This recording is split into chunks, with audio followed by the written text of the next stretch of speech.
doing things where they're cooperating with local restaurants and coming up with something that works with the food.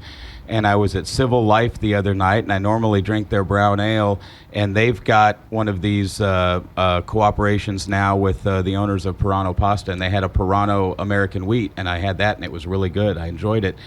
Is that something that is helping to build the craft industry, this idea that you're taking, local restaurants and local brewers and putting them together? Yeah, I mean, there's two ways to approach that, and one is that the beer scene is definitely still part of the food scene.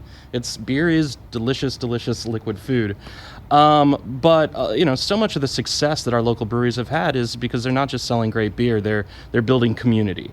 And if you add food into the mix, it goes together really well. So it makes a lot of sense for our local businesses to work together and partner up on projects like that. What is it about St. Louis that is making the craft beer scene so exciting and so successful? Why are we, such a hotbed for craft beer? Yeah, I mean, I would put our beer scene up against any other beer scene in the country. One of the things that really differentiates what's happening here to a lot of the other big beer scenes around is everyone's really doing their own thing. Everyone's got their own niche. And coupled with that is history. Brewing is part of our DNA. This is a beer city. Historically, we've had over 250 breweries here. Through the 70s, we had the two largest brewers in the country in Anheuser-Busch and Falstaff. And so we're not talking about being generations removed from this. This is a huge part of who we are. So we know how to make really great beer. So I came to your organization's event 2 years ago in the fall out at Lafayette Square, and really enjoyed it and got to taste a lot of good local beers.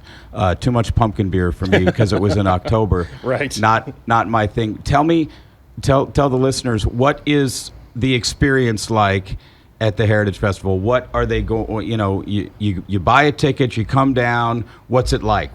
Right. So if you come to one of our festivals, and it's a similar experience you'll have to a lot of beer festivals, where your ticket gets you what we say is unlimited pours. Obviously, we want you to drink responsibly, and we won't overserve people. But you get to taste whatever you want. You get a really cool commemorative tasting glass that you get to take home with you. So they pour samples. When you come this weekend, all of the local breweries are going to have their own little setups and pouring stations. So you'll be able to go visit Schlafly, visit Civil Life, visit Second Shift. You'll have a really cool guide that'll just show you where everybody is, and they're all bringing different beers. Every one of them is bringing at least 2 different styles. Some are bringing 4, 5, 6 styles of beers. So it's not just a chance to try a tremendous diversity of beer styles, of which there'll be over 200 beer styles there. You also have the opportunity to sample beers from 44 local breweries and 6 homebrew clubs. So we've got homebrew clubs coming as well that are going to be pouring samples of their beers that they've made. So that's going to be interesting. It's going to be very cool. The homebrewers are always a blast. Do the homebrewers and the craft brewers, do they all speak the same language, or is there some rivalry there? No. I mean, most of the pro brewers started as homebrewers. That's where it starts. Is someone decides, you know what, maybe I could try making a beer at home, and they get the bug. Wow. Where can people get tickets to the Heritage Festival? www.stlbg.com/heritage. So it's the St. Louis Brewers Guild's website, and we're actually down to about only 200 tickets left. Wow. So this is going to sell out today. This is the first time this event has ever sold out. So we're really excited about that. That's really exciting.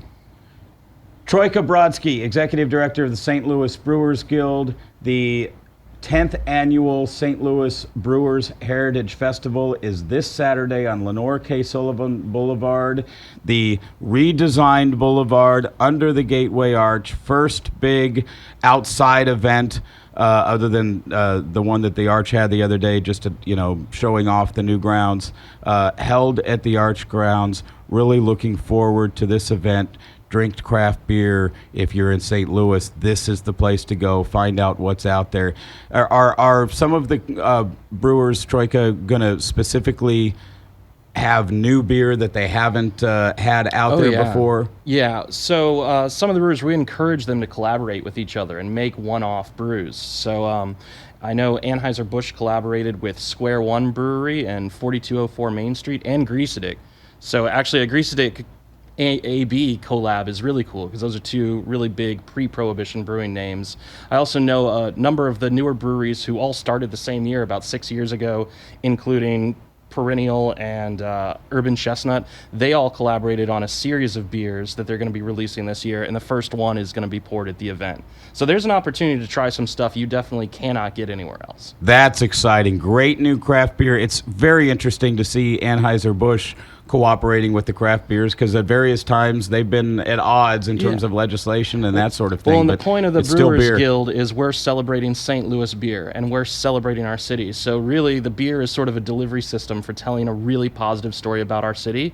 And AB is absolutely still a part of that story. And as you said earlier, it's delicious, delicious food. You're listening to Tony Messenger on the Big 550 KTRS. This is McGraw Live on KPLR 11.2, STLtoday.com, and the Big 550 KTRS. Thanks for having us out. No problem. Really appreciate it. Legendary broadcaster Hopefully Mike this weekend. Shannon.